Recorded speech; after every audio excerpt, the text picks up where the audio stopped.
This is Abby Normal and welcome back to Cupid. Now, if you remember correctly, in the last video you saw the I believe it was the third ending, and we're going to go through the other endings now of this game because I would like to unlock them all, because there is a secret ending, there is an epilogue. So I'm going to try to run through them as best I can. Basically, the reason I'm doing this little part here, I just wanted to show you if there was any dramatic change in dialogue. The reason why I'm reading from here is because of this little scene. Instead of choosing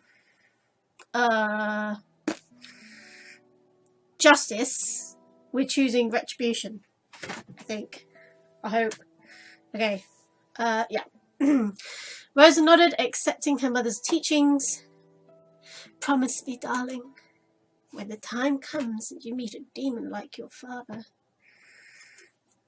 you'll take revenge for me. Take revenge for me.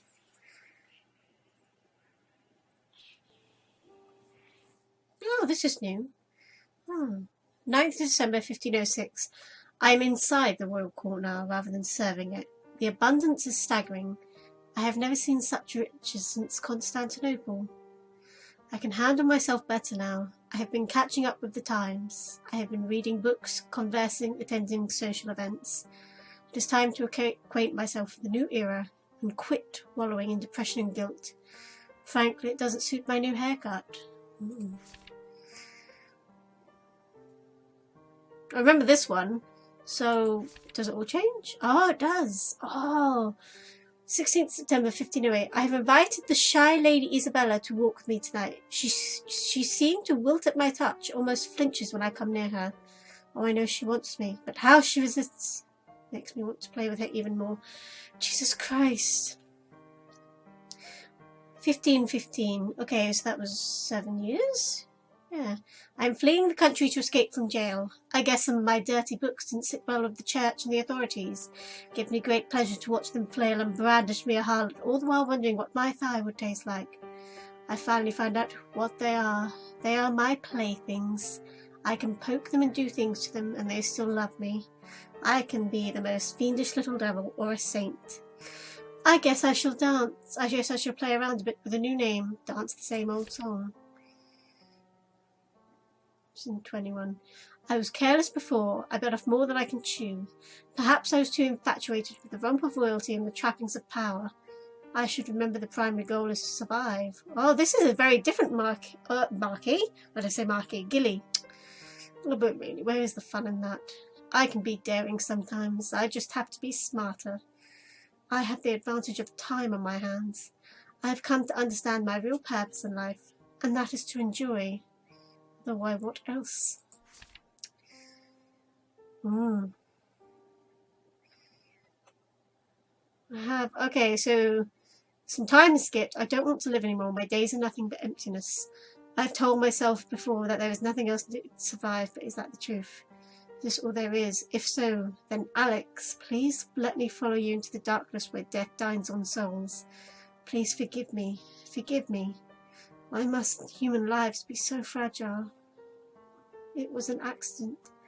I didn't mean to. I got careless. I shouldn't have stayed that long. Actually difficult to understand. His life is an encyclopedia. Yeah, I remember this part. I think so. Yeah, I remember reading this part. Oh, Jesus Christ. So, there was more in the book from this one than the other one. Ooh, I like it. I like it. You must do it for me. For my peace. Okay. What if I just skip to the next choice? No. Yeah. Because this is where I was before. I wanted her to be cool. I wanted her to keep doing it. Destroy him, of course. Are you really this daft child? He devours the minds of those that love him. I cannot think of a more disgusting creature. We must destroy him. It needs to be done. He's to pay for the victims of his curse. This is when she asks, is it really worth it? Maybe not. No, it's the only way to stop him. Maybe not, but it must be risky. Okay. Yeah, it's going to all be the same of driving Rosa to the point of insanity. Got ya.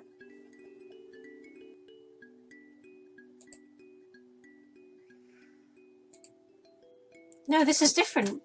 This dialogue is different. Ah, haha, I see. Ah, all my sacrifices were for you, to stop you from turning into something like him. I was always afraid. Always. Always. But you are my dear daughter. He may be a monster, but you are not. Because of me. Because of a mother's love for her child. Now that you know his true face, there's only one thing to do. Kill him.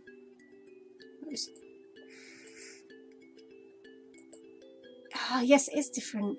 She's not going to say, yes, okay. No. No? I think he can change. Perhaps I might still be able to save him. What one did I pick before? Never change. No, he will not listen to you. What makes you think he will listen to you? He has fed for centuries. His addiction is his own curse. It controls him. Yes, but isn't he a creature of love? So am I. Love, no matter how lonely and depraved, always gives all of itself.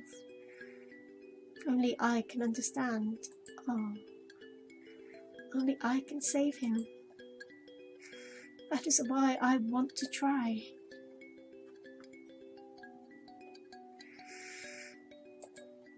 The spell cannot be reversed now. It is dangerous to leave it unfinished. I will light a gate and make him remember. Will that even work? What if it doesn't work, child? A gape is a blessing, not a curse. A monster of his caliber will only shrug it off. And what will come of you then? Please don't do this. Trust in me, Mother. I will do the right thing. You! What could you possibly hope to do, you dumb child? You're ignorant, naive. Just a brainless, dangerously idealistic girl with her head up in books and fiction. There is no happy ending in this life, you little worm. Oh, you bring me so much pain. I should have abandoned you years ago. You cannot hurt me any longer, Mother. I know that you love me. You are my memory. As such, I want to remember you as the one person who loved me with her whole heart, not the tainted woman who abused me. It is my fault you act this way. Your voice is my own insecurities and my own pain. Now, not anymore. How dare you? How dare you degrade me into an apparition? I am real. You listen to me. You have called me a good person before. You believe in me, don't you, Mother? You have guided me well. Believe in me. Believe that I am doing the right thing. I love you so much, but I cannot follow all your wishes anymore. Let me make my own decisions from now on.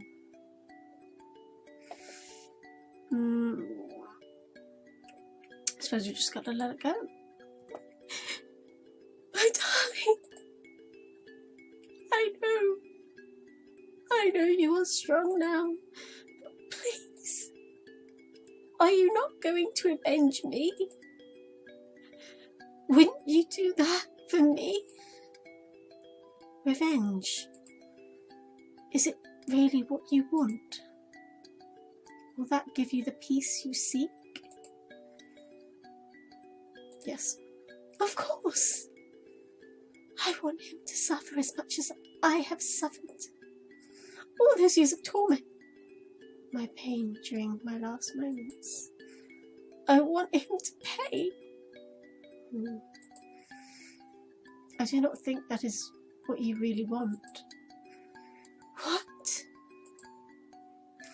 You are part of me, Mother. You do not want vengeance, just as Catherine and I do not.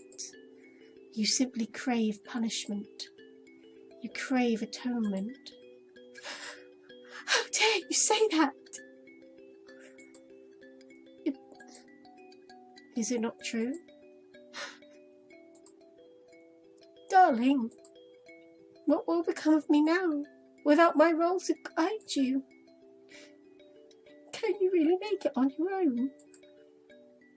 Of course, Mother. I will listen to you and love you. But my mind is clear. I am capable. I will save him, whether you allow me to or not. Why are you making an effort to save him? After all that he has done. Because I am all he has left. But you have seen what he really is. You have seen his true ugly face. We are all ugly. I want to believe there is something worth saving in him as well. After all, Mother, where would I be if you had not seen beauty in me too? I'm sorry, Mother. I know you hate him from the bottom of your heart, but I have already forgiven him, like how I have already forgiven you. I cannot stop you from feeling this way, can I? I will try to save him from himself because that's what I'm supposed to do. Perhaps that is the reason why I was sent his way. I got to spend years with him and have memories of him. He taught me how to be strong. He got to watch me grow into this strength. It is more than I can ask. You do not know that he does not feel the same way for you. He does not love you, child. Yes, that makes me better than him.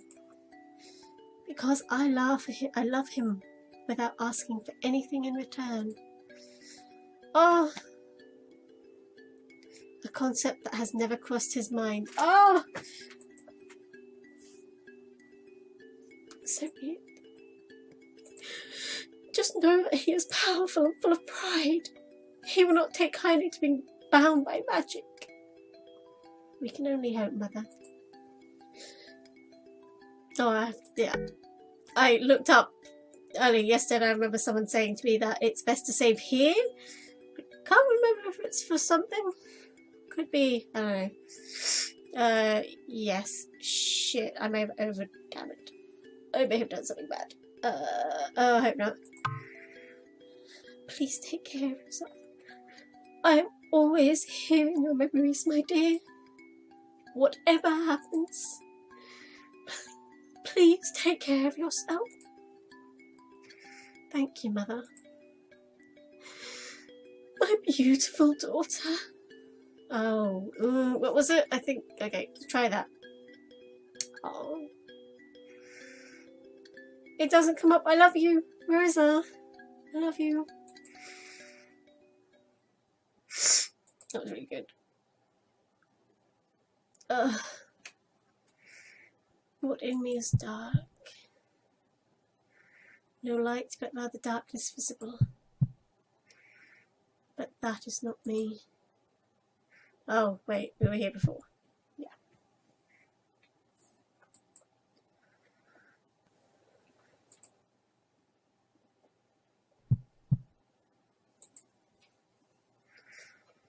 Oh, Catherine. And what are you? Tired. Did you even really love me? Or were you just hungry? It is hard to divide that line sometimes. Hunger hovers over every action I take. Maybe I was bored. That's sweet of you, Gilly. Truly marvellously classy. What are you doing in my dream, Kathy? I came to punch you in the face, you bastard. And then, perhaps, say goodbye. Oh. Pain wells up in my throat and I answer it with anger. Goodbyes are pointless. I have no need for them. They're just another voice in my conscience that will fade away in time. No, I am not. You're still a bastard, mind you. But I love you, still. And I loved you. But does that matter now? I'll love another one quite like you in the future. You know, I can't always tell when you're lying to me. Your mouth does that little twitch and your nose flares up like you smell something bad. That man you knew was gone. He was nothing but an illusion you yourself designed, my dear. I only adapt. Then why do you still do it? How can I still tell you're lying? I'm not. Liar. You were holding a telescope. I don't see it. Sagittarius is over there, I laughed, pointing your hand to the night sky. Beneath this blanket of stars, the brightest one was sitting right next beside me. Would you believe me if I say I never meant to kiss you? But I'm glad I did. I'd hoped you wouldn't see my hand shake. In your eyes, I feel like I am somebody worth loving. I am a lie. But that was the truth. The arrow you struck my heart with worked both ways, monsieur. I have loved you since I was a child. And you had to keep this mask on for years, longer than you usually had to. But you see, when you become something for a long time, it imprints on you like a seed. Maybe you liked keeping this face, monsieur. Your cat died today and we buried it in my garden. You were crying so hard nobody could comfort you. Candies or sweets and bribe never worked. In my desperation I said, everything dies, as if that was a truth worthy to be told to a child. Did you know that the baker's dog also died? Things die, so please don't be upset. Your eyes stared up at me. To my surprise, you began to laugh. Gilly, you're such an idiot. The baker's dog also died. Are you really trying to cheer me up? I shifted uncomfortably in my boots, but your laughter had you in stitches.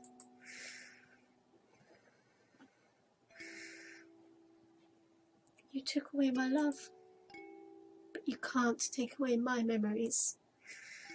Memories falter and fade. When you have lived as long as I have, memories are cheap. Love is cheap, Catherine. So would you please leave me now? I don't want to remember you anymore. I don't want this.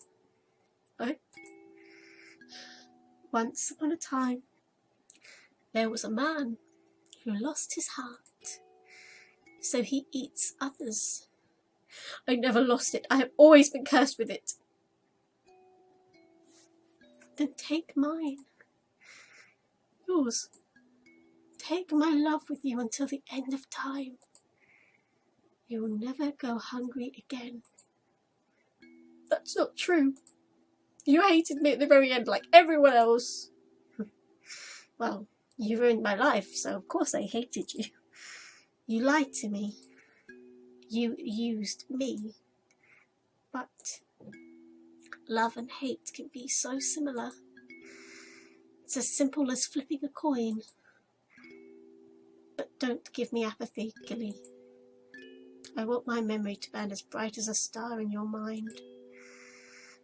And this memory I want you to remember me by is not my body hanging lifelessly by a rope. Remember me as the child who loved you.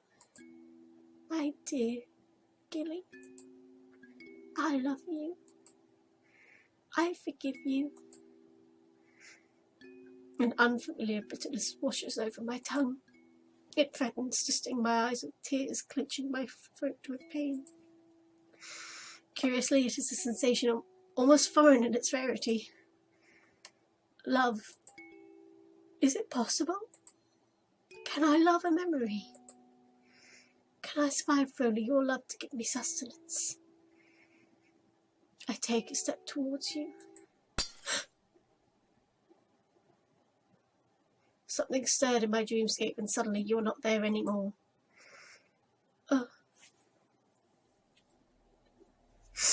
I see you in the distance, a semblance of your visage upon a grassy hill. The sky is dark. The moon hangs ominously upon your head. Catherine, run! But you cannot hear me. My legs are draped in clear jelly. In dreams, everything is slow. I cannot get to you in time. Oh, hey, you're back. Hey, hey, hey, your face begins to change. Oh, hey, no, it's pretty much the same for me. You are Catherine. Nope. You are Emily. You are Marcus. You are Diamondus. You are, your head begins to snap and distort. The skin bubbles and the flesh tears to reveal the pulsing hide of the monster inside. Your glistening heart pumps in your chest. Ugh. Your feathers pruned and majestic from recent feeding. Yet I am not afraid of this thing and its many mouths. You are merely holding a mirror up to me. A slithering hand wraps around my neck and lifts me from the ground. The pressure tightens as I struggle. One of your tongues looks at the side of my belly as if sampling the food before the course. Running away again? Content to starve yourself and feed off a memory? Pathetic. You still look like Catherine. Maybe this isn't this painful part. I can't bear to look at you. Why starve yourself when there is plenty to eat? Why beg for scraps when you can gorge? Did you really think your life could change? You know better. Son of beauty, brother of night, love. That's you. You are a sickness. Wherever you go, this shadow will haunt you. Collect your trinkets by all means. Relive your precious memory. But know you will be nothing more than a hypocrite. A clean man walking in a mountain of filth. Open your eyes. Open them. Behold my true glorious form. Ugh. Humans are insatiable. Men and women, they are all rabid for love. How many times have you been their toy? Humans are cruel things they desire. I must be powerful, I must be on top. I control them instead of them controlling me. I will not be a piece of meat. Never again. Your face softens and the grip on my neck drags me close to your lips. Ugh! You claim my mouth with yours and it tastes just like honey. Spit ropes between our lips. Love is my sustenance. Love is my sustenance. I will take what I can, because they so willingly give. I must get rid of this dastardly spell I'm under. It is playing with my mind. Catherine is gone like her memory. In the end, this was all an old vile magic, a cheap parlour trick. Whoever touched me will pay.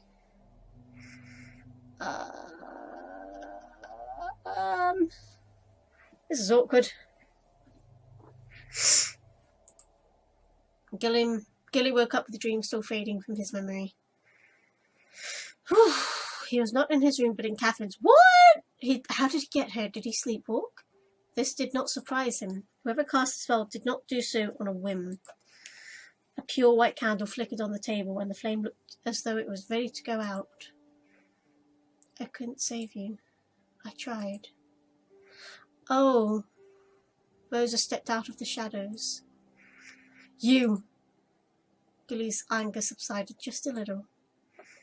What is the meaning of this, Rosa? This is your doing?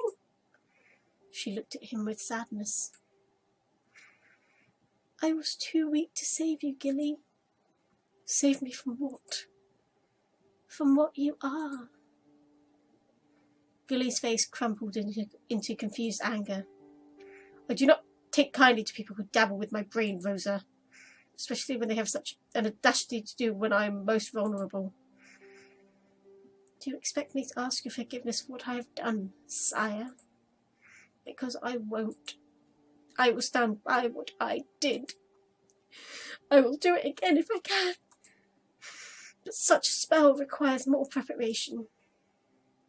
You are not to do that again. Do you hear me? I will not allow myself to be subjected to such a mockery. It's not mockery.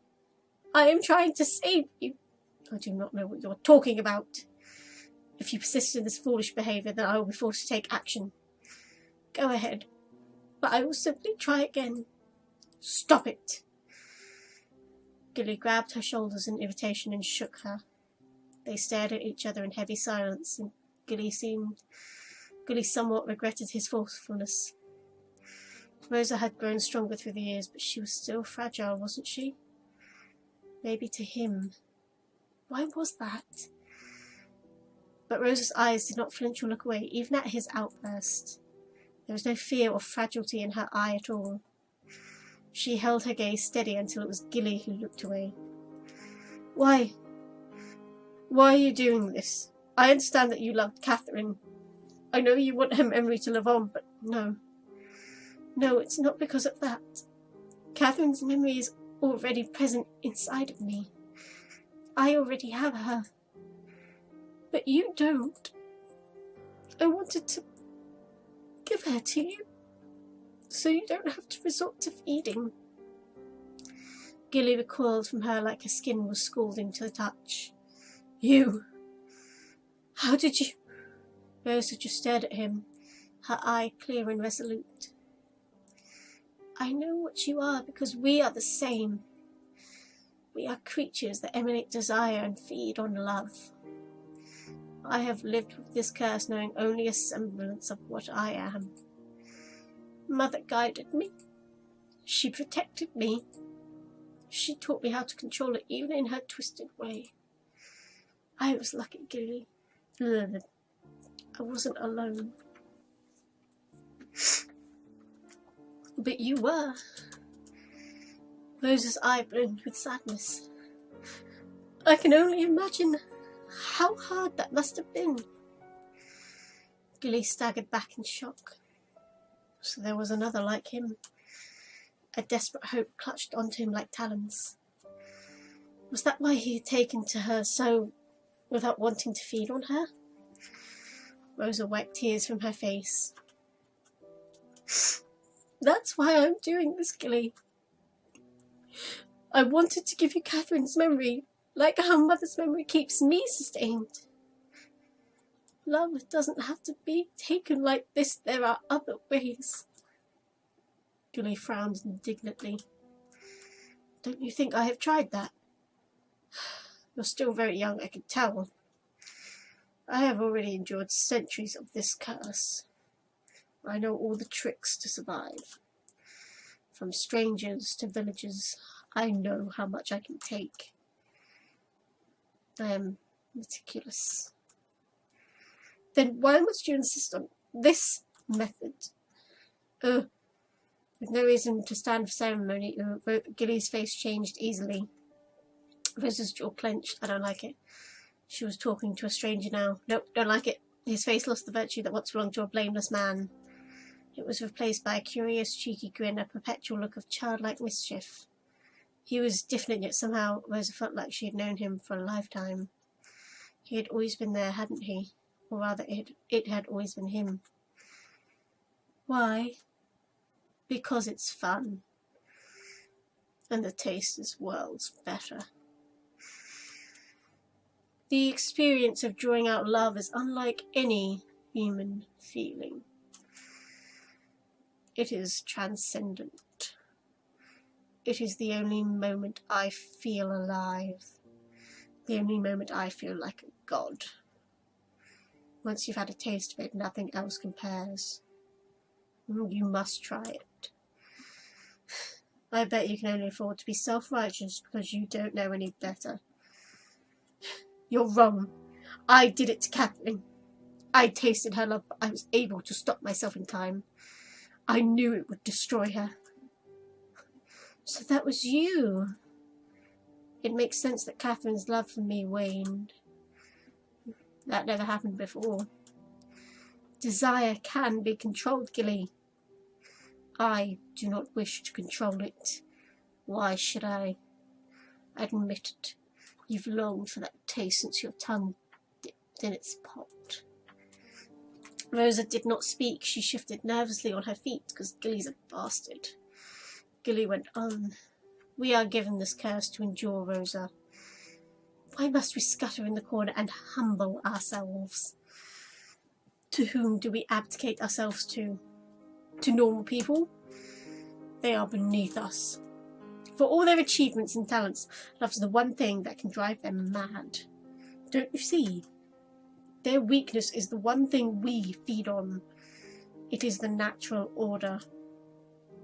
Gilly stepped closer to her and touched her bare arm. He tried to hide his bliss.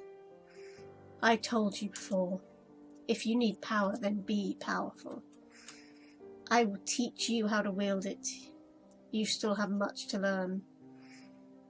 If you will join me, Rosa, just imagine what we can do. We will be powerful, you and I. Rosa's momentary confusion faded. The hard look dawned on her face once again. I will never join you. You use people for your game. So? Gilly's voice couldn't keep from rising. What of it? Isn't it the rule of human existence? It's all a game. And it's a game I play to win. So people's lives are a game to you? Gilly shrugged. Of course they are. The alternative is much worse. Humans don't play fair. They use and abuse and they throw away on a whim. They destroy for no apparent reason except that they want to. I just get ahead. I can give them love, I can give them affection, but I will never give them pity. Rosa's eye narrowed at Gilly. Didn't you once tell me not to think of myself as a victim, Gilly? So why is that all you ever think of yourself as? Gilly's lips quivered. He tried to speak, but no words came out. Oh, Rosa got him now. Rosa stared at him. Her eye seemed to search for his answer beyond his silence. Naive, he shouted in his head, you do not know what you are talking about. But his throat dried up. Suddenly he felt inadequate in her gaze. Is that the reason you tell yourself it's all right to throw people away? And you've never had the courage to see their value? You don't believe your own lie, do you? Mother was tainted, but she still loved me and protected me best she could. Even in her cruelty, she gave herself wholly. Papa Francois was tainted, but he looked at me like a daughter and never touched me. Catherine? Rosa's tear made her voice quiver and break. She was tainted, caught between me and you. I wonder what that was like. And yet she never acted on desire, but on love. She was the safe place where two opposing forces meet. She loved you, Gilly. And yet when you took her love, you left a lifetime of memories. You left her hope. The lack of love isn't what broke her, but this hope. She never stopped loving you. The woman, Catherine, may have thrown it away, but the child never did. Go on, cry, Gilly. Cry like I'm crying. You know it as much as I do. Don't you? Rosa wiped her tears. I am tainted by you. I could hate you and curse you like any of your victims. But I choose not to. Because of Catherine. Because of Mother. I learned that love can be a blessing. Something we can give rather than take. Love isn't your curse, Gilly. This curse you wallow in was brought on by yourself. Gilly took a hasty step back. Catherine's memory once again flooded his mind. Ah, the girl who gave him everything. In his greed, he forgot to ask why. Why did she give everything? He might say that it was only fair, but that had always been a lie, hadn't it? The girl who always chose to be loving instead of just loved. He had always kept a few pieces to himself. This concept of totality, utterly foreign and terrifying to someone like him. The girl who was whole. Gilly clutched his chest. But it's painful. I don't want to. He said this petulantly like a child. I don't want to. Oh, Gilly, honey, I don't want to. It is painful, isn't it? But that is the real taste of love. Have you ever asked yourself why you stayed that long with her? Why you have ever delayed your feeding for so long?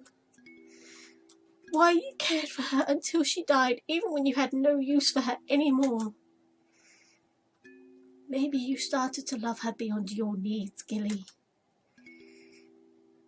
Can't fake sacrifice, monsieur. You are a good man. Maybe you liked keeping the space. A different taste spread on Gilly's tongue.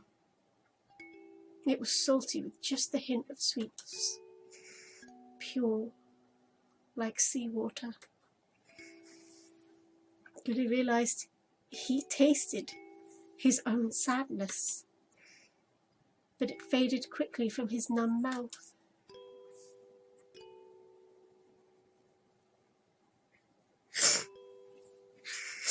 I'm not crying, shut up.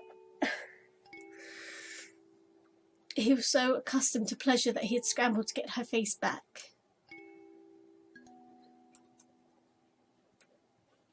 It took all of his efforts to remember to form the memories like a jigsaw puzzle in his mind.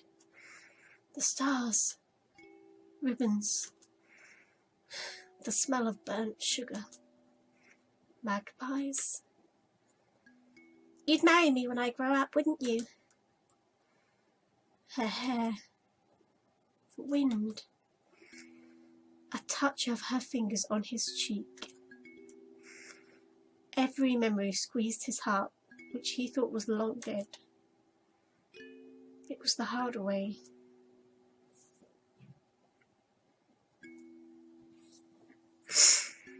But a glimmer of understanding appeared. It was not enough to change him, but there was hope. The sickening taste he had been devouring was not love, only desire.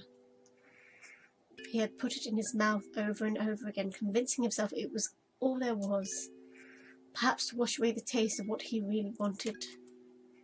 Was it too late for him? The cravings controlled him. He could feel them slither under his tongue. He was sick of them, but also reliant on them. They were most loyal. Gilly looked up at Rosa. Well, he was never strong, he knew that now. Rosa was you. You are the one I seek, the one to save me from this wretchedness. And didn't you say you were tainted by me? Do you love me, Rosa? Please say you do. Please walk beside me. Gilly stepped closer to her. I don't understand much, but I will try. Stay with me. You don't know how grateful I am to know I am not alone in enduring this. He reached out his hand to touch her, almost like a newborn reaching for the warmth of a mother. Ugh. But Rosa shoved away his hand. There was bitterness in her voice that stabbed through his heart. Why are you surprised to know I exist? Am I that easy to forget? Gilly frowned. What are you talking about? You don't remember me at all, do you? You locked my memory away. You were content to forget. What you did to my mother was already unforgivable. But to erase her existence from your mind. I could hate you, Father. Gilly's chest tightened. What? But that's impossible. I was never able to. Rosa took out the locket he had given her. The lock was open now and a picture of a woman was inside. Gilly couldn't remember her, but the woman's face stirred something buried deeply in his mind. Fire. Moonlight. He searched his memory for such a woman, but his mind came up blank. His head ached. I don't remember. Of course you don't. Isn't that how insignificant we were to you? She loved you. But to you she was just another faceless woman, easy to throw away and forget. Even when you left, she kept me. Me. Who was a constant reminder of her pain. Tell me now how meaningless this love is. Why did you leave her, Father? Is it hard to keep something you broke? Gilly's hand shook. He was barren, wasn't he? And yet here she was, his child. He didn't know how that could have happened, but he clung to the belief desperately. He welcomed the regret. He savoured this pain. How could he have forgotten the only child he sired? Rosa, my name is not Rosa. I lost my name a long time ago. Much like you have lost me in your memory. Tears fell from her eye. How could you drop me so easily? Am I not good enough? You didn't even look for me, never even thought about me. She was sobbing now, like a child who wanted to understand the mysterious ways of her parents, but could not. Gilly's arms moved stiffly on their own. He held her in his arms as she cried, stroking her head to soothe her. I'm sorry. He still couldn't remember this woman he loved. Unlike his other victims, he must have stayed, hoping probably that things would improve, hoping that the hundreds of shallow lovers he had had before were somehow payment for one true love. If he stayed long enough, if he paced his feeding, if he might not remember her, but he already knew what happened. Greed is the core of desire. I am not a monster, but why am I always hungry? I'm sorry, but you're here now, Rosa. Let me make it up to you. He held Rosa tightly in his arms. Maybe This is the love I need. The love of a family. Rosa, you are my family. If we stay together, I don't need to use other people, you see. I will try my best to learn from you. I will. I will try to save my addiction. This was the first time Gilly used that word. He winced at the grossness of it. His mouth salivated with disgust at its own weight. Yeah, well, I'm pretty grossed out by myself because I'm snotty and I'm crying. But he swallowed it like a hard pill. He could change. He could, for her. Everything would be all right. Rosa was here now. Rosa was... I don't think you understand, Gilly. We cannot stay together. Why not? Gilly spat with the anger of a man with shattered hopes. Deep inside he knew why, but his loneliness pushed it away. Maybe this time it wouldn't turn out like the others, he tried to convince himself. She was his daughter. It might be different, it would be. He wished to change it with the force of will alone. Our curse will taint even this kind of love. I can feel it surge in me even now. It is slower than normal, but more potent and dangerous. And then what? Time will pass, and you will degrade me into another lover's memory. You will be doomed to repeat the same thing.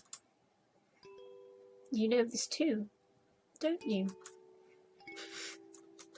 No. He held on to her stubbornly. No, please. I'm sure we'll find a way. I'll do whatever it takes, Rosa. Rosa broke away from her father's embrace and stepped back from him.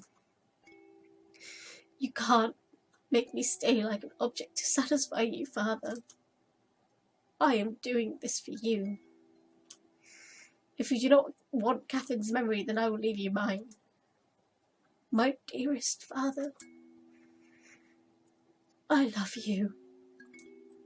I love you how a child inexplicably loves their parent, without any conditions or any hope of return.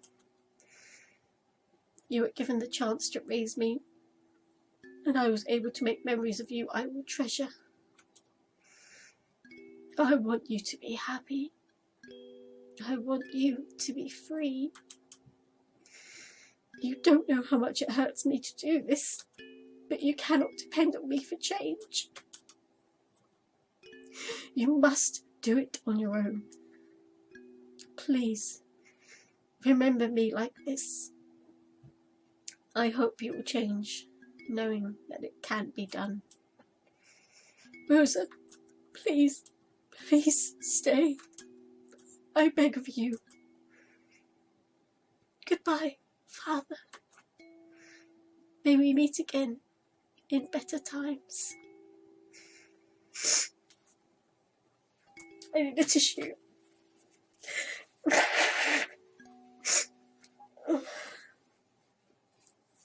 Rosa turned her back on him, and Gilly fell to his knees in despair. He stretched out his hand to reach for her, but she seemed too far away. No, Rosa, don't leave me. Rosa, don't leave him. A final exhale of breath, and the candle fizzled out.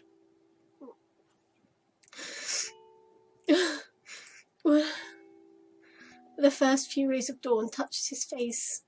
He opened his eyes.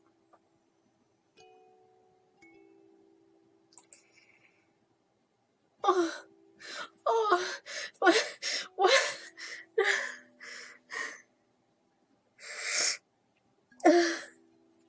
Oh, that was even better than the third one.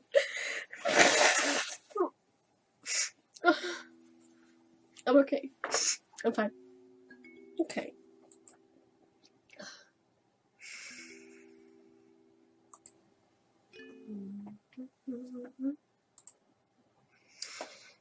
You're letting him get away. Kill him now. Rosa's eyes lost their sadness. She smiled in pure bliss at the sound of Mother's command. She brought her foot down on Gilly's outstretched hand. Ah! She picked up the meat cleaver. She lifted the blade. The knife struck his chest. Gilly groaned in pain. She brought it up again. Happy tears. Oh, tears fell from Rose's eyes. You had me so worried, Mother. I'm so happy you're back. I will never question you again. Gilly spluttered out flecks of red as he laughed. Thank you. Thank you. Been waiting for this. Rosa raised the weapon higher and brought it down again. It pierced his heart this time. Gilly's hands clenched and flailed, but he was laughing at the end. Oh, bliss. The pain was beginning to fade. Every weight he carried shrunk as his heart went into shock. Oh, I like it. Mm-hmm. Mm-hmm. Oh, baby. Oh my God. Okay. Rosa watched as the life left Gilly's body. It annoyed her that his face was contorted into a sneer, as if even in his death he was still continued to taunt her. And finally he stopped moving. She kicked at him with spite. Bastard! I'm glad you're dead. She wiped her hands on her dress. It is a shame you didn't want to die the fun way, Gilly.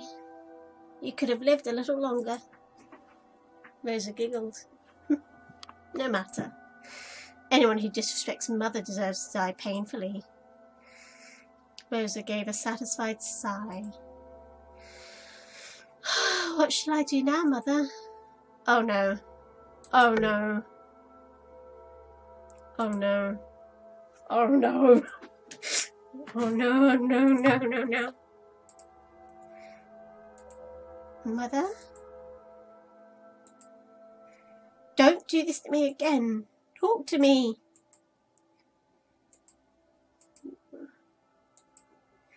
Mother? Mother, where are you? I did what I was told. Aren't you proud of me? Oh no. Abby, stop saying oh no. Oh no. Rosa burst into tears again. Why are you doing this to me, Mother? Don't you know I love you so much? I'd do all that you ask. I am nothing without you, Mother. Please talk to me. Nope. Why are you so cruel to me? What did I do wrong, Mother? Whatever it is, I'll do what you want. Just please, please don't torture me like this.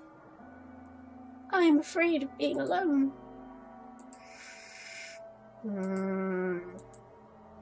You evil bitch!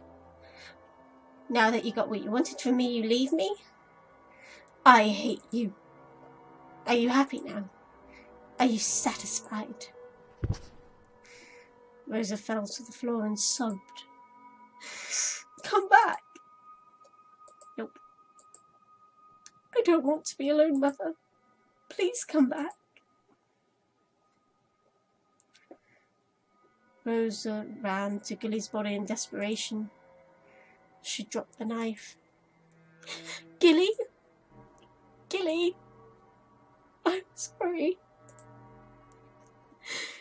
Please don't be dead. Rosa touched Gilly's face and slapped his cheek. Please, you're the only one left. Gilly. Rosa shook his shoulders, calling his name. She attempted to patch up the wound on his chest, pulling the blood back into his body. That's not going to help. His body was still warm, but there was no breath left in him. There was no beat in his heart. Rosa had a sudden idea. If I give you my love, will it revive you? If I can take love, can I give it back? Gilly, I still do love you. I do. She kissed Gilly's lips, forcing whatever power she had into him. But he didn't move, no matter what she tried. Aren't we supposed to live long lives, Gilly? We're supposed to be the same.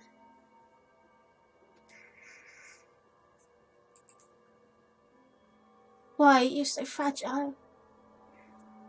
Rosa hit his chest in distress. No, you can't be dead. I've never been alone. Please, don't leave me alone. Rosa began to giggle. Mother is playing with me. Mother, is this a game? Are you playing hide and seek? She tore at her hair and laughed. Is Gilly also playing? Catherine, come join. Oh, Rosa sobbed. She's crazy. Mother,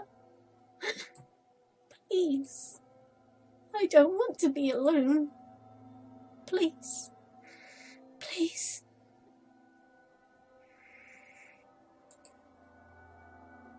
Well then. Yay, I suppose. Okay.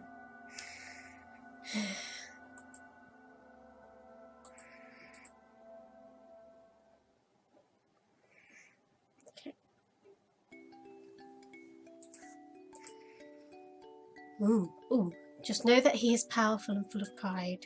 He will not take kindly to being bound by magic. You can only hope, Mother. I don't trust him. Won't you at least find something to defend yourself with? He is quite volatile. It would put me at ease if you get yourself a weapon. Rosa thought for a while. That is reasonable enough. I shall find one.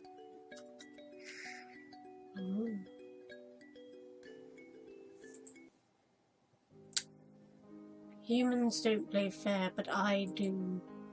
And I still get ahead. Rosa's eyes narrowed at Gilly. How can you throw people away so easily? Don't you see there are good people, like Catherine? You are afraid to remember. You are afraid to give them the worth they deserve. You rejected her memory, content to forget her value. Gilly was silent for a few moments. Then he gave a long snicker. Rosa. That is an amusing thesis. He looked at her dumbfounded face pitifully. Another chuckle escaped. Gilly couldn't handle it. You got me all wrong, Rosa. I do not undervalue people. In fact, I love them. I revere them. I am grateful. They sustain me after all. That alone deserves all the appreciation and care I can give. I loved Catherine with every fibre of my being. She was a kind soul. She tasted perfect. But I think you underestimate how long I've been on this dirty, forsaken rock. Good people are not rare and precious treasures. As such, they are not to be handled any differently from the rest. What? And all this talk about worth? Do you mean some people are worth more than others because they are kind? What is it from now on I only consume bad people? Or how about those in the lowest caste of society? Ruffians, rapists, thieves. It is easy to be kind when you are privileged. But those poor, unfortunate souls. I know it says unworthy, but I thought I'd say unfortunate like Ursula. Surely no one would miss them. Would that make you feel better? Rosa faltered. That's not what I'm saying. That is exactly what you are saying. You're telling me I shouldn't feed because there are good people out there that deserve better. So, if they're bad, it is all right. How terribly judgmental of you. No, Every human being has a capacity for kindness or cruelty. To judge somebody on such a volatile detail, that is prejudice. After all, a kind man can mull the death of his fellow man no sooner than a criminal can turn a new leaf. The truth is, there are no good or bad people. There are just people.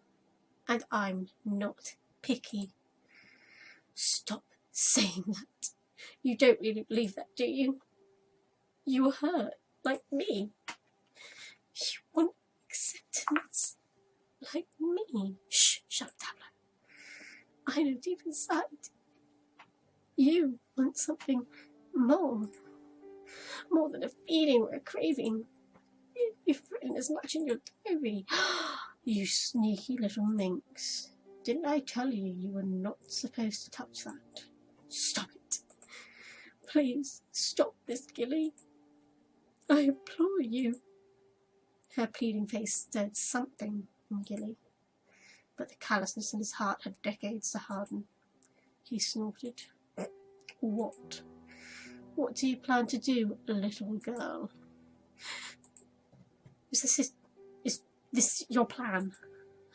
Put on a light show and talk me to death? Surely you didn't think it would be that easy. If you have a different offer, I'm all ears. I thought as much. Well, good talk. Albeit a little pointless, I'm sure you'll agree. Is that what you think of Catherine, then? Nothing but cattle. Gilly winced despite himself. I loved Catherine. I know you too loved her completely, whether you admit it or not. You can't take love without giving it, can you? Gilly sighed in annoyance. Just so I've spoken the old fun wheel. You're lying if you say you are not the least bit troubled by your actions. Had to start, Gilly. The first step. It means you are not as cold as you want to appear. If you admit your guilt and take responsibility for her death, Gilly waved her away with an indifferent scoff. I refuse. Her death was her own decision. I had no hand in that. She reaped what she sowed and I collected. That is all. Damn, Gilly. With this validation, the assured smile came back to his lips. He shrugged. Who knows? Maybe she could have gotten better over time. Most people bounce back from the loss of love. Or not. Who really knows? Is it my fault she gave me everything? I didn't ask her to. I don't like this one, Gilly. Which was only fair. Like you said, I didn't hold back. It was an equal exchange. Rose's throat went dry. Love. Love is the strongest force in the world. But it is never pure. Always tainted, always poisoned. What are you talking about? Well, I hate to shatter this vision you have of Catherine, but she wasn't so righteous. She was as selfish as everyone else. What? Think back, Rosa. All of our fights started because of her jealousy. She couldn't stand the thought of somebody else getting a little slice of her pie. And why not? Wasn't I convenient for little Miss Parody? I forget how to say the last name. I don't ever like this. Oh, yes, of course. Convenient and perfectly adequate. Sweet, boring, obliging Marquis de Guild. Wasn't he so easy to love? He could help her achieve her grand dreams, give her the good life that hovered just beyond her reach. After all, Gilly didn't seem to have any plans of his own, did he? As if satisfied to exist only for her? Honestly, what a catch. What an impressive pedestal. Even when the core of his love poisoned her, she made no attempts to leave. I wonder why. Ah, now there's the question. Why indeed? Because she had hope, Gilly. She stayed hoping her feelings for you would return. That was how much she loved you. Gilly scoffed. How sweet of you to say. You really thought Catherine stayed with me just for love?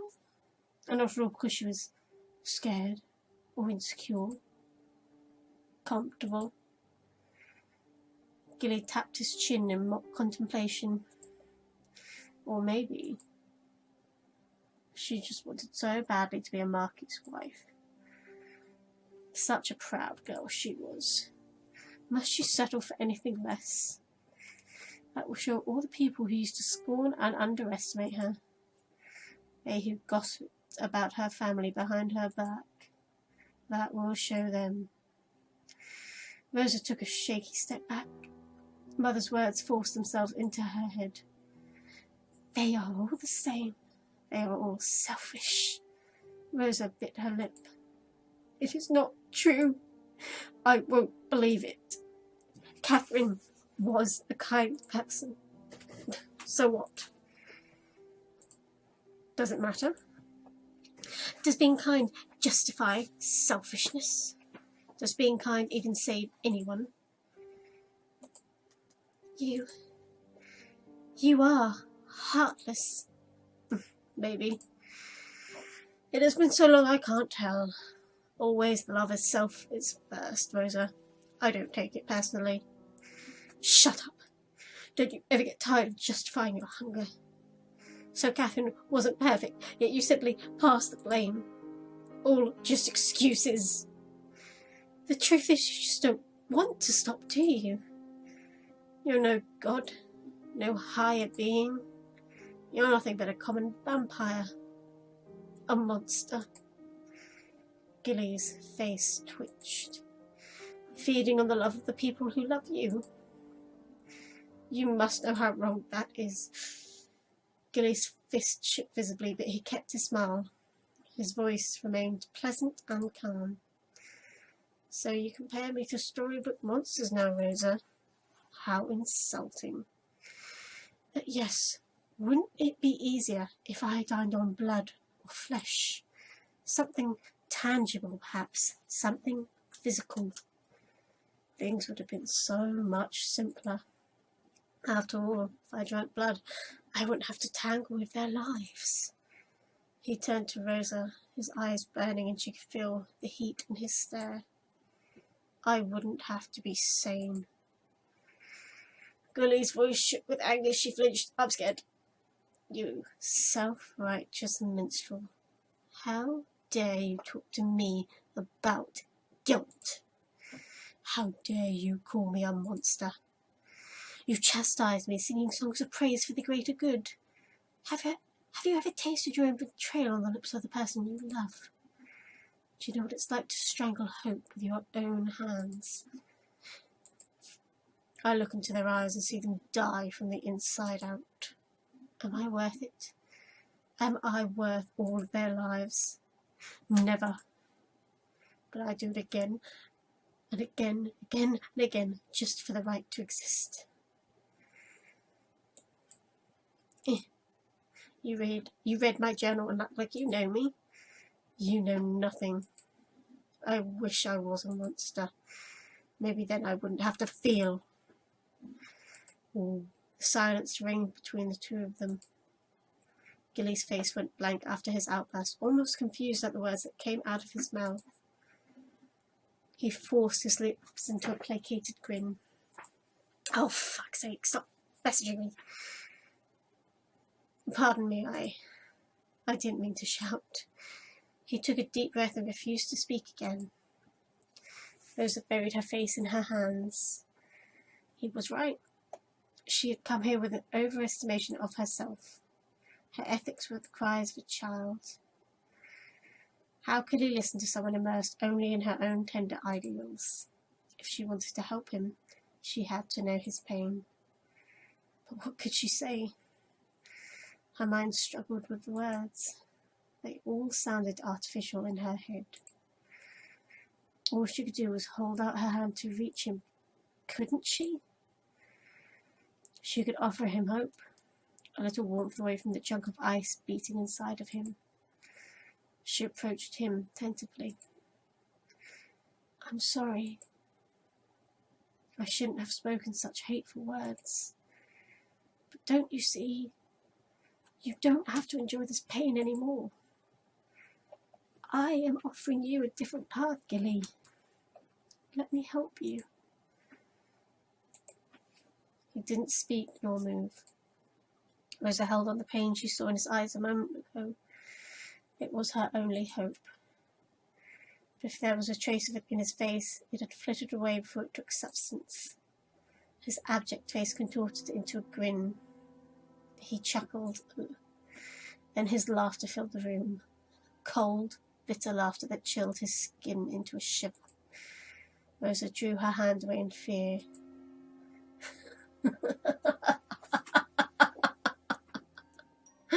You really don't get it, do you? I meant to say, that is what makes it substantive. It is precious. What? Make no mistake, I endure all this not for something as silly or disposable as blood. Love. Love is worth all the pain. The best wine tastes like the dirt from which it is exalted. Rosa's mouth dropped in horror. She stepped away from him. A cold shiver passed her spine. Oh, no, no, Gilly. She stared at him, grasping at the flicker of hope that came as fast as it went. He had built a kingdom from the maze of his own heart. Both ruler and prisoner, both exalted and doomed. She could feel the cracks in his armour, the crumbling of a wall. He wanted to get out. Rosa thought she saw the light in his darkness. A hand reaching out to be saved. But where was it now? Where was this hope? It was gone. Had it even been there at all? Or did her desire to help him trick her into seeing what she wanted to see? Rosa bit her lip to steel herself. Oh, don't look at me like that. I had the same morals as you when I was younger. But time smooths out our rough ideologies. I was wrong. I thought I could still save you. You are quite full of yourself if you can save anyone. Gilly took a step towards her and Rosa's throat closed up. Get away from me. Oh, I'm not going to hurt you, Rosa. This makes me uncomfortable. If you wish to debate philosophy further, we can do so for 1,000 more years. But aren't we ignoring the single most potent truth? We found each other. So many souls running around the surf, and we actually managed to meet. Do you realise how momentous this is? I can give you love, Rosa. Forget Catherine or your mother. They are remnants of a bitter past. How long are you going to hang on to their memories anyway? Love is not something to be thrown away, Gilly. It endures. I know this because I've loved Mother this long, despite the pain. She was cruel, but now I understand she had my best interests at heart. There, from under the folds of her dress, Rosa took out a locket. It was the locket he had given her at the cliff. Gilly stared at it, confused. Remember the person in the picture, Gilly? Oh, you got it open. Pray tell, who is it? Is it the Queen? This is my mother. What? Gilly's mind went blank for a moment. Oh, snap. I felt something for you from the very beginning. My heart felt close to you.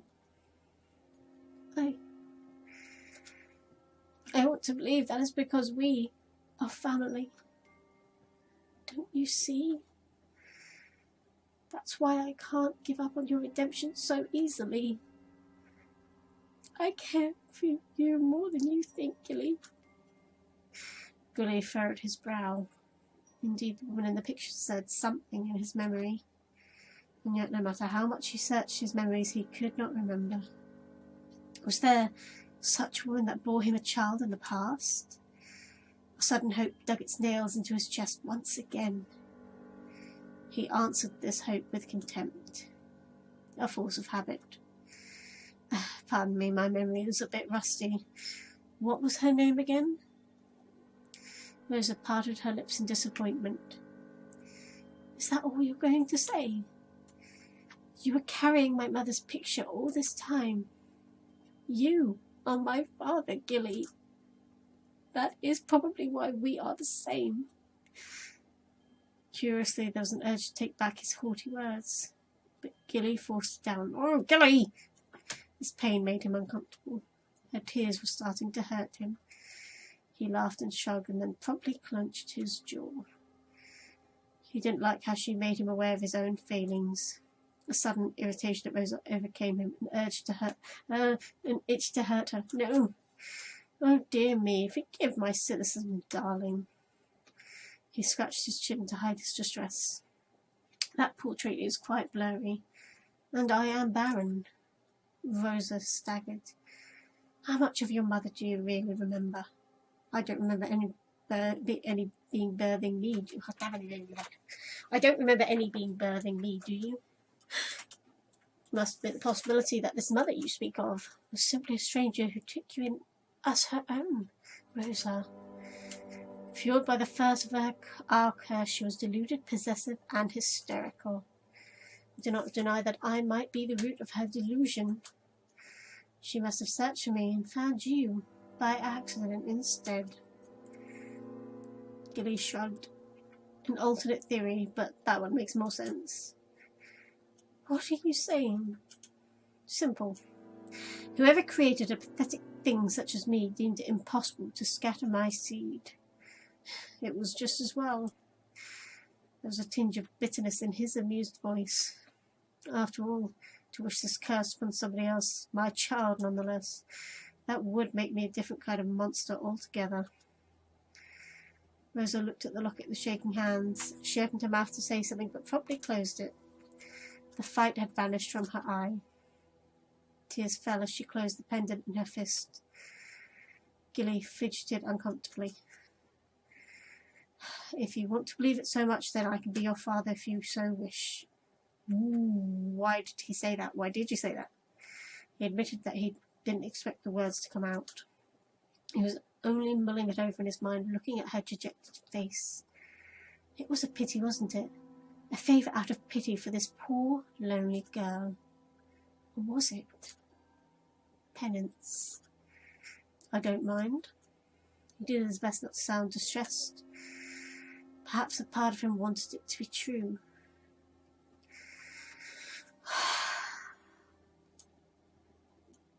Man. Gilly looked at Rosa and felt the same stirring of affection he had for her through the years. It wouldn't be much of a stretch, would it? He could protect her and care for her like a real father would. Hope began to sprout in his heart again. That dastardly thing grew like a weed. It veered dangerously close to breaking through his pride. Wouldn't it be a miracle? A child of his own flesh and blood standing before him, full of love, disappointment, and confusion. Exactly how a child would look up to their parent. What a nice sentiment. By this time, Gilly was already well acquainted with the dying screams of hope.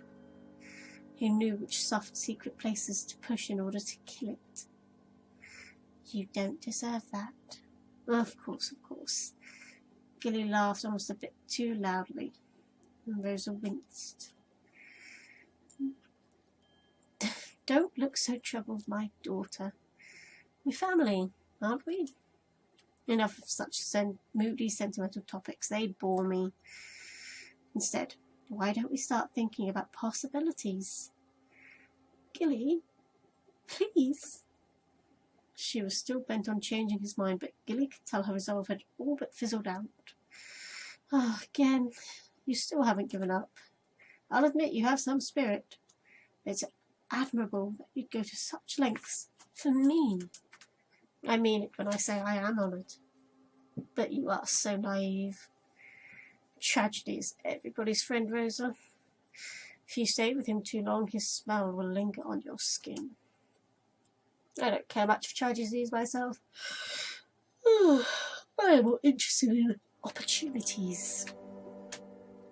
And what we have right now is a dawning. A beginning. Gilly stepped closer to Rosa, touching her cheek with his palm. I'm uncomfortable. I'm very uncomfortable. Rosa was afraid, but she didn't make any attempts to run away this time. Aren't you glad you found me? You're not alone anymore. We are blood. You don't have to hide and cower to subject yourself to the motions of this cruel life. Enough of this fascination for glorified sacrifice. Come with me. Rosa stared up at him.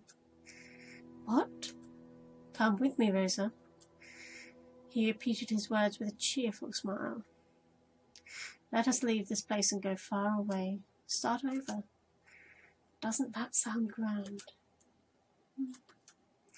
It's about time you let go of the bad memories and face something new. Don't you think you owe yourself that much? And what if the victims you would continue to take, Gilly? What about them? What about them? I care little for strangers. It is you I want to make happy, Rosa. Please let me. I need you as much as you need me. Rosa bit her lip. Mother, I need you right now. Please let me hear your voice. She struggled with the pain in her heart. She was free-falling. Mother. To hear her mother's voice, she had always been the ground she stood on, both the pain on her bare feet and a place to stand. Whether she walked or chose to fly, that ground would be there when she landed. Such was the role of family. It didn't matter if it was her real mother or not. What mattered was the love she gave her. The memories were real. She was. Rosa's jaw clenched. She tasted the caustic realization in her mouth. Rosa? That made me jump. And that was when he felt an icy pain shoot through his chest. He looked down. There was a knife sticking out of him. The knife Rosa had stolen from the kitchen. Yes, because he told her to take something. I'm sorry. The blade clattered to the floor and Rosa's lips quivered. But I have to make this right. Gilly's body lost all strength. He slumped on the floor, blood staining his shirt red. He just laughed in amusement. You stupid girl. So this is your response to my generous offer? How trifling. I expected better from you. Gilly winced in pain. It's been a while since I was stabbed. She knelt beside him. She didn't speak at once. That wound will not heal like the others, Gilly. Oh?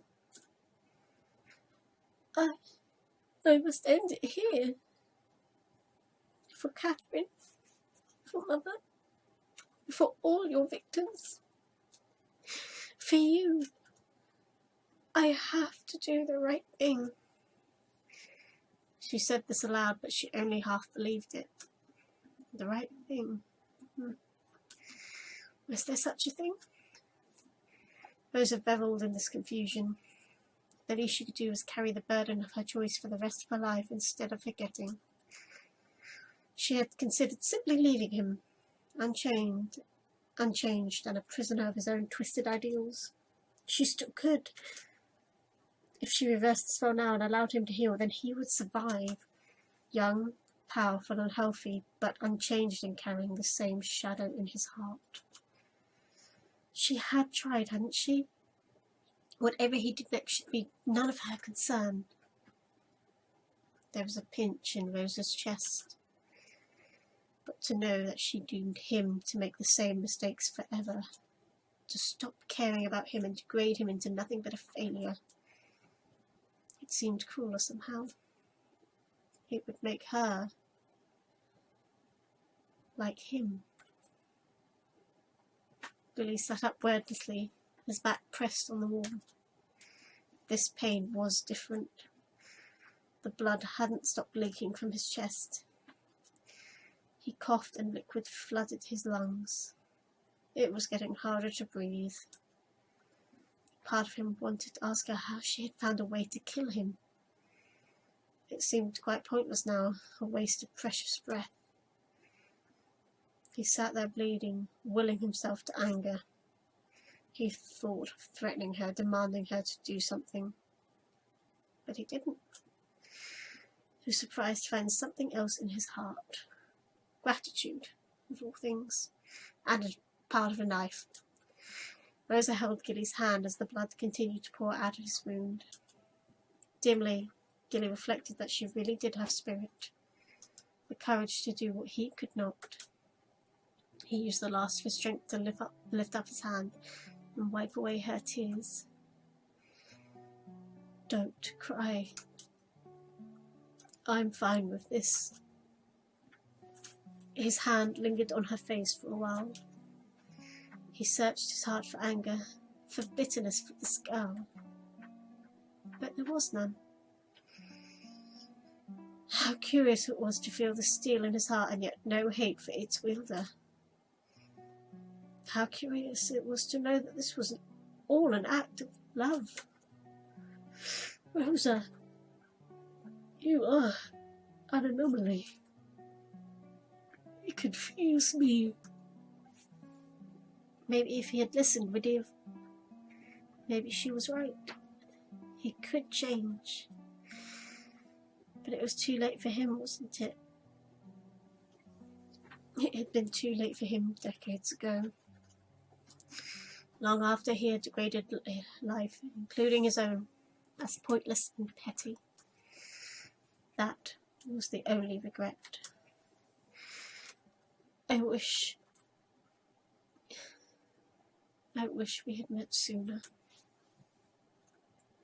He took a deep breath. The pain in his chest throbbed with every breath. Still, it was only a distant buzzing in his mind. The pain was simply white noise. Rosa held his hand tighter. I'm sorry. I'm sorry. I'm apologizing again. I thought I made myself clear with that. Gilly coughed and tasted metal in his mouth. He chuckled and wiped it away. Honestly, this could have been much worse. Rosa, I was never strong enough to endure this life. But it looks like you are. That's good. You'll stay with me for a while, won't you? Please. Yes. Yes, Gilly.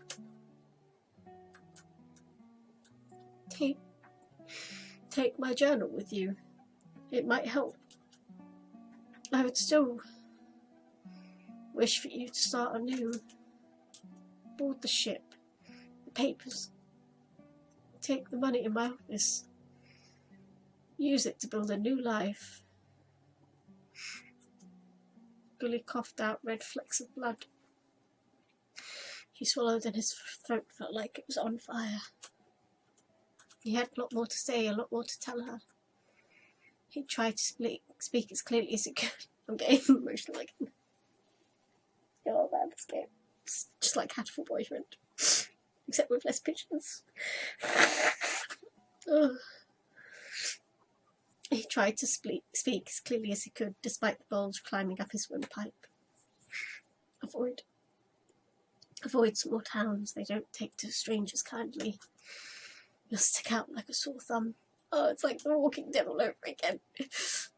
Always present yourself as an ability or a person of influence.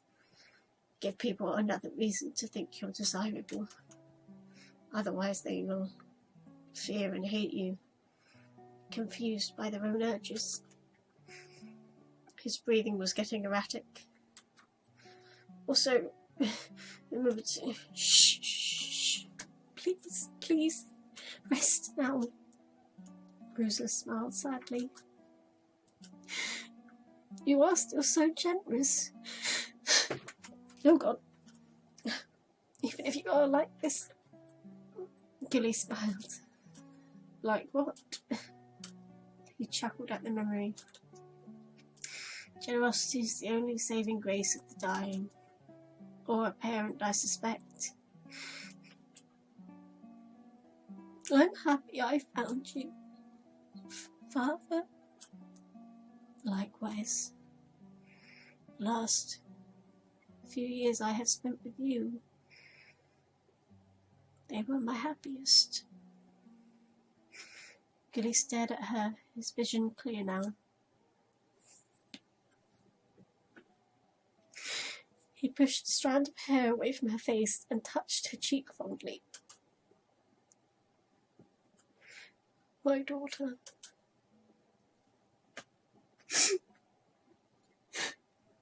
Rosa's eye filled with tears at this. You are beautiful. At the end, I got to meet you. To know that something good came from my existence. It is not so bad. I love you, Rosa. As do I, Father. Please, be free. Death gave the heart a final gift of bliss. He savoured this. Thank you, Rosa. The two of them crouched alone in a corner, cherishing each other's warmth for as long as it lasted. The candle's wick expired and the room was plunged into darkness. Darling? Yes, Mother. I know it was hard, but all the same, I am grateful. Mother didn't sound spiteful or on edge this time. She was simply serene. Rosa got up, looking down at him one last time. What are you going to do now? I don't know. Whichever direction you head, I will be there with you. I know you will, Mother. Your presence saved me, as it always does. You reminded me that nothing lost should be thrown away. Catherine, Gilly, and you will always be with me. I am not alone. I am proud of you, my beautiful daughter. The first rays of light slipped past the window and touched her face. Rosa left the room to welcome the dawn. Didn't feel like fucking closure. Stop it. That was beautiful.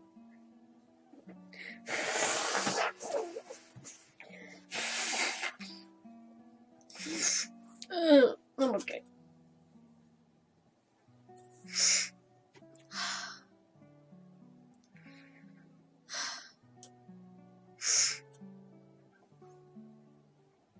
Oh, God.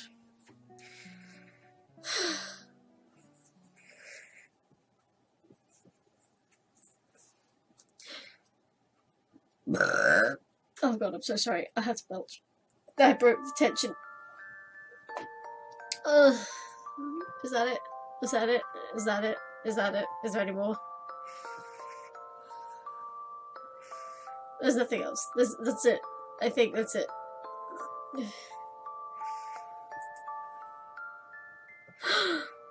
Wait, no, it's still locked. Okay. Wait. Wait. Wait. Wait. Wait. Wait. Okay. Oh. Oh, here we go. I'm not sure what it's all supposed to mean in the long run. If that is a lesson or whatever. I doubt it. Well, that's love, right? It's beautiful. But fuck, why does it have to hurt? You should put that in your next song. But I'm pretty sure it wouldn't be original. Bartender, hit me with another. You sure you can drive like that? What are you, my mother? Just worrying about you. Worry about your career, not me. Career's fine. Next album's coming out in 6 weeks. Figured it's about time for me to be famous again. What? Fucking show off. But really, congrats on the success. I am happy for you, no joke. Nah, it's not a big deal. I just sing. Yeah. At least one of us made it big, right? You still meet up with the guys? No, haven't heard from them. Last I talked to Terry, he's on the way to the UK. Really? Good for him. Yeah. So, what are you up to now? You know, other than being dumped. Fucker. Nothing much. Still teaching rich kids that every good boy does fine. Oh? Do they? What? Do good boys do fine? Never. So how is everybody? I haven't been in town for a while. Oh, small towns never change. Fortunately or not, so you haven't missed much. Big Al and Timmy are missing you at the shelter though. It has been ages, hasn't it? You still volunteering? Volunteering or volunteering? Yeah. You should stop by sometime. I guess I've been going there more often recently. They're probably sick of my face by now. Ever since Diana left, I've been trying to work things out on my own. I can't be depressed. I still have Amanda with me. And how is my little godchild? Turning 5 soon. She was so small when I last saw her. That's great, Nathan. I'm glad to see you're hanging tough. The folks in the shelter are pretty grateful. They need you there. I'm afraid it isn't totally altruistic. When I help people out, it's like my own troubles don't seem that hard. It gives me purpose. I guess I have a pretty shitty life. But if I can make someone else's better, then I might not be so bad. I've always liked that about you. Salt of the earth, shot off my own back kind of guy. Oh yeah? Diana doesn't think so. Sometimes I think I'm alright, you know. I'm not bad looking, I'm not dumb either, I work hard, I try to be. I'd like to think I'm a good person. Most of the time. I'm alright, you know. I'm alright. Not great, I guess, but I try. You mean nothing to me. Do you know how much those words could hurt? It seems being a good person doesn't stop you from being worthless. You shouldn't equate your worth to what other people think. People will always judge you. You can't stop that. But she wasn't. She was supposed to be. I thought. Oh well. As long as Mandy still thinks her daddy makes the best pancakes in the world, I guess I'll be fine. For what it's worth, that doesn't change the fact about what I think. I still think you're pretty great. You better. I did clean after your mess a lot of times back then. Of course. I wouldn't have survived this era without you. I am eternally grateful. Shut up, you're exaggerating again. No. I don't think I've said this before, but you're one of the best guys I've ever met, Nate. Are you teasing me again? I'm serious. A bit of a dumb fuck when it comes to romance, but you got your heart in the right place. Gee, thanks. Didn't I tell you Diana was bad news? Should have gone with Christy. Christy? Shouldn't give me the time of day, man. Married now, 3 kids. It's because you're a dumbass. Could have set you up, but you went for Diana. When I give you advice, you take it alright. I'm good with these things. The heart wants what it wants, dude. Bullshit. That's how love is supposed to be, isn't it? Like I said, dumbass. Well, if you're such an expert, go ahead and enlighten me. What? What's love to you, then? Love? Why are you laughing? Based on experience, drunk people only talk about the same things. Love and regrets. Most of the time, together. Oh, so what? You're dodging the question. I didn't haul ass all the way here just to talk about cliches, Nathan. Humour me. I'm paying you. I'm paying for your drink. Fine. What I think about love? I think I don't need it too much these days. Work keeps me busy, but my fans give me all the love I need. There you go. That was a fucking cop-out of an answer if I ever did hear one. I'm serious. The Twitter fan mail alone is awesome. You never change, man. Back then, you got the whole campus all over you. You were the worst roommate. The worst. Did you even have a girlfriend or something? I can't seem to remember. Well, I did have you, didn't I? Yeah. So I was your bitch, is that what you're saying? Of course not, Nathan. How crass. I'd say you were more of my pet. What a righteous fucker.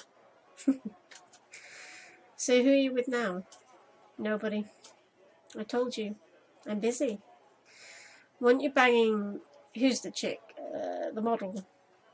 Maria Lee? No, the other one. You gotta be more specific, man. Come on. Very smooth, you fucking bastard. Somebody used to like calling me that. I'm unattached right now. That is the truth. Unless I see somebody I like, then I get to play a bit. I show them a good time, leave early, everybody happy. That's gotta be tough. Who is talking right now? I have no idea what is happening. I don't know. It's gonna be rough. Oh, they'll be fine. Nobody gets hurt. No, I mean for you. What? I tried that before. One night stands and shit. Lots of girls with lots of crappy sex. Fucking lonely. It's only lonely if you don't have other distractions. Well, I just can't handle it. People aren't built that way. We all need some sort of companionship beyond the physical attachment. Makes the bad sex bearable, at least. Why, Nathan? I didn't know you were such a romantic. Shut the fuck up, it's true. Humans need love. If not, then all you're doing is some sort of complicated masturbation. No offense. I mean, if that's how you roll. To each his own, right? But don't you get scared you'll end up all alone? You get used to it. Fucking liar. Well, I do get scared. It's like a thing that's constantly hovering at the back of my mind. I don't even know why it even scares me at all. Being alone. Sounds like a kid's fear. But maybe that's it, isn't it? It's all just fear. No. Huh? I don't think so, and neither should you. I think I get it now. Fear doesn't cancel out love. It shouldn't. What I think about love? Love is the reason why humans are what they are. Not fear, never fear. Otherwise we would have been extinct eons ago. Love makes us idiots. But it also enriches us and makes us more than what we are. I thought it's what made humans weak, but the contrary is true. Nothing is stronger than something that can change and adapt. the true kind of love will hurt and change us, for better or worse. Otherwise, there's no point. But love is a drug. It's addictive. It's got the same highs and lows as heroin. Got to be careful with how much you take, Nathan, or you'll get screwed. Before you know it, you'll be sitting in a bar getting shit-faced while your wife of 7 years leaves you for another man. Yep. For a second there, I thought you were onto something. But really, you're just a fucker. Oh, why thank you, I try. So for me, I try to get love from different places now. Just one person can't handle me. Or rather, nobody should. Maybe you're overestimating yourself. Not really. Well then, maybe you're underestimating people. I can't do it, Nate. I tend to give everything to somebody I fall for. To the moon and back. Exactly what it says on the tin. But I take everything from that person as well. It hasn't been easy. Old habits die hard. Whoa, wait a minute, wait, hang on a second. Gilly? But he might be... I'm clapping my hands, not in like excitement, but because I'm thinking. I remember my daughter. Oh, you have a daughter? She was a great kid. Called me off on this whole stupid exchange thing. Parents love their children without exchange, like we love people who have long since passed on. Or how we love people who won't or can't love us back. Well, that is a pretty smart kid. Don't know where she is now though. Probably with her mother. Do you miss her? Your daughter? Oh, I'll bump into her sooner or later. I'm sure she knows where I am. The world's gotten really small. Hey, mind if I ask you something? Yeah? You gay? Why, Nathan? For all this time I thought you'd never ask. Quit screwing, man. No, I'm not gay. Why? Oh, good. Well, our bartender has been giving you some really wet looks, if you know what I mean. I just thought I'd let you know. No? Why? Are you jealous? I went out to drink with you, Nathan, so you have my full, undivided attention. No, that's not what I... Oh, you keep fucking with me. Sorry. It's a habit. Well, he's probably just interested because I've been smiling at him a lot. He's quite attractive, don't you think so? You said. I'm not gay. But I'm not straight either. Huh? They have fancy names for it nowadays, but gender's a box. I roll with it, play around, see what comes up. Oh. You're pretty weird. That's me. Also, I just realised now that in my head I went, oh no, Gilly's dead. That's depending on the ending you got, and I'm guessing this is going by the first ending. Or the... it's either the first ending or the last ending. Okay. Yeah. Pardon. Ugh. So have you legit been hitting on me all this time or something? I'm not sure, Nathan. You're the one who called me and asked out and asked for a date. A date? No. I just thought it'd be nice to, you know, get together for old time's sake. I haven't seen you in years. Actually, you look really great. It's like you didn't age at all. It isn't. Your face is still what I remember. Ah, so now you're hitting on me then, describing my face from your fond memories. My. Pretty soon you'll be singing my sonnets. Cut it out. I'm sorry. I was just messing with you. But I do like you a lot, Nate. Yeah. Nathan. Nathan. Are you uncomfortable? Nathan, do you want me to take my hand off your thigh, Nathan? No. I don't know. Not really. No, it's cool. I'm no homophobe.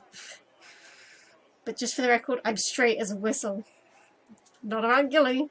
So don't get in. Get your hand off my thigh. Did you kiss him? You talk too much. Look at you, all red like a schoolboy. Better give up, Nate. That was just a kiss. Oh my god. Plenty more to get embarrassed about later. Come on. Let's get out of here. Sure. But where are we going? To the best night of your life. You just relax. I'll drive.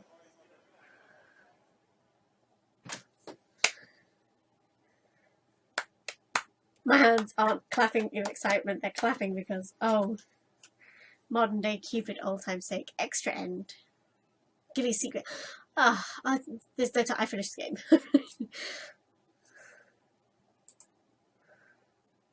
What a quick normal. Okay, apparently, according to something, if you went into the bonus menu and had play again, or something, then, I don't know, you'd get some stuff. I don't know.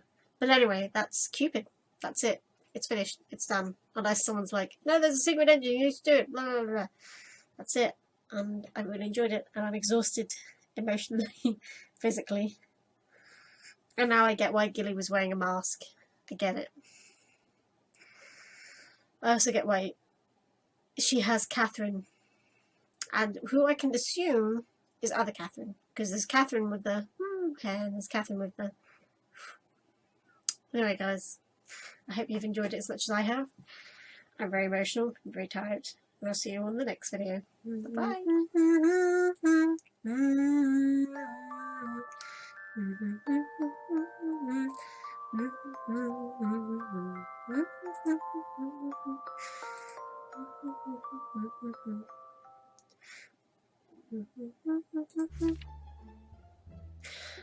What?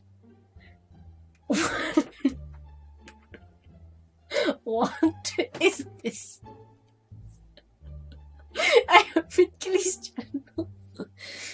Oh my god, diary. You'll never believe this. I was having this really quiet and like all the girls were and like these 3 girls started being really mean. Like they called me a man shit. Oh, so like, you want to invite Lady Sonia? Oh, she's such big fans, I swear.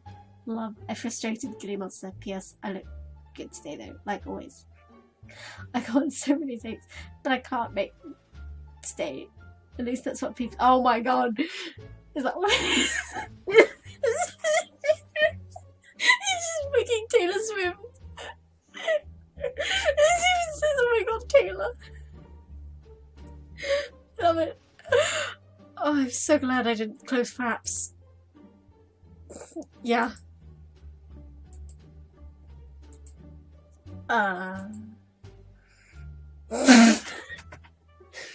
Well, he is kind of a man slut, isn't he? Why is he offended? Oh my god.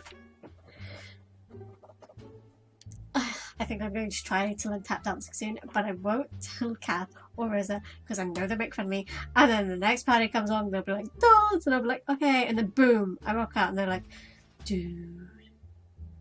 And everyone will be like, marry me, and I'll be like, no, I saved myself a true love. And they go, I like pink mojitos. I don't know, I'm sleepy. I haven't slept in 10 days. Oh my god, go Hiddles or go home. This is the best thing in the world. Tap dancing. Oh my god. Oh my god, this is perfect. I love this.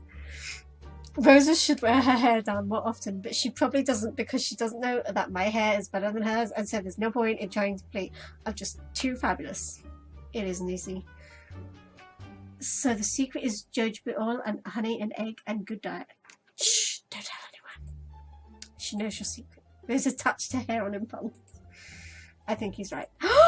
Your hair and skin are so dry. You're too stressed and you always sleep so late. You should get more fluids in you. Oh, sorry dear. My god. She's so cute. It's just so weird that she's obviously in love with me because I'm awesome and everyone loves me. Rosa, hiding behind the curtains. I can see you. P.S. The other day I saw her in a pretty dress and my heart stopped because she was just, So working that dress, I was like, you go girl, work it. But she's still so weird. I love silly Bernie. God damn it, Gilly. I'm not weird. I do not hide behind curtains. He makes it sound like I'm stalking him. That pompous asswipe. Well, you do have his picture on your... Mum, stop. Mum, stop.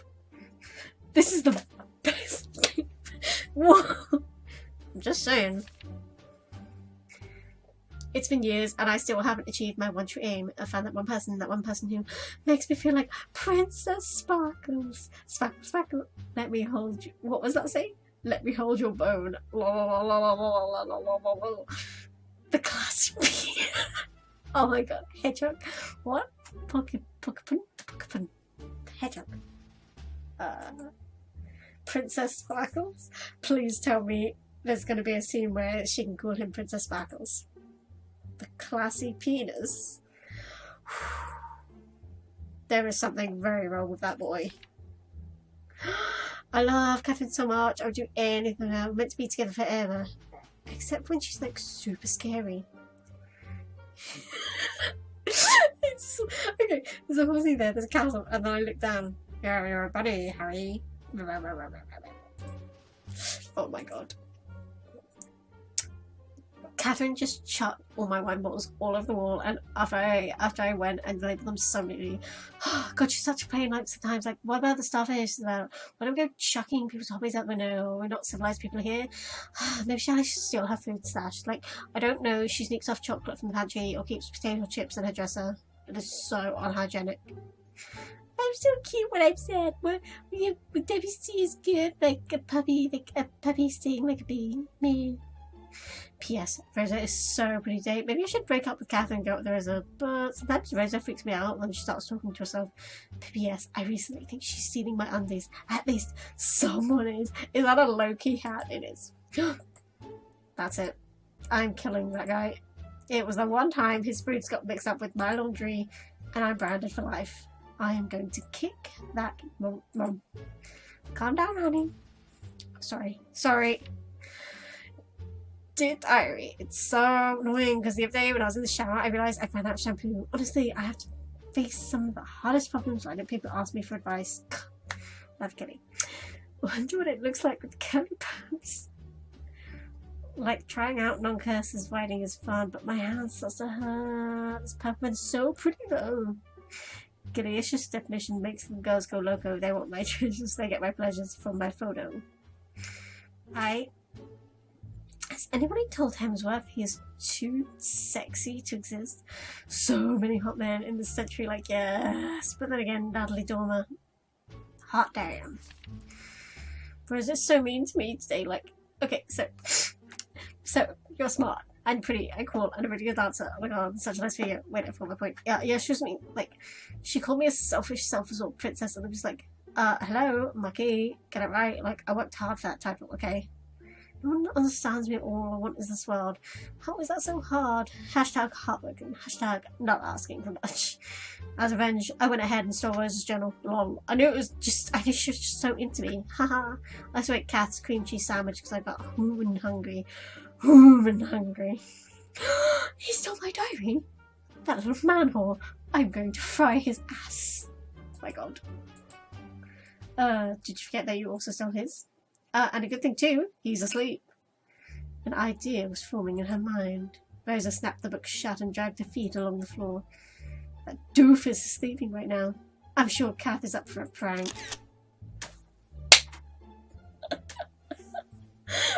Oh my god, are you serious?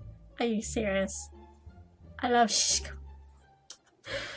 What is that it? It's amazing. Oh my god. Oh, I don't even know. There is an alternative. How to get game goals. Gilly's face. I can't believe it. I actually can't believe it. Oh my god. Oh.